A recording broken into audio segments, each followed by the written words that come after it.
Welcome. In front of me is a iPad mini from 2021, and today I'll show you how to enable the Do Not Disturb mode.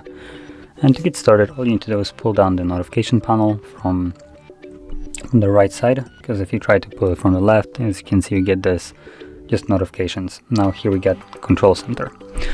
So from here, you will see this focus button, and when you click on it, it gives you a couple different options. So we have Do Not Disturb mode, studying, personal, and work.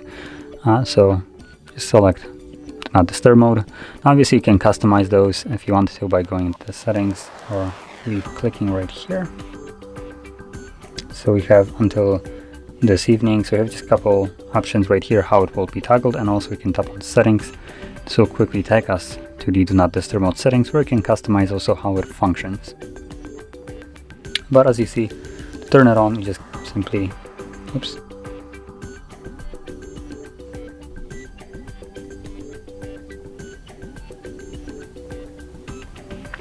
simply click on it, and if I can actually figure out, there we go.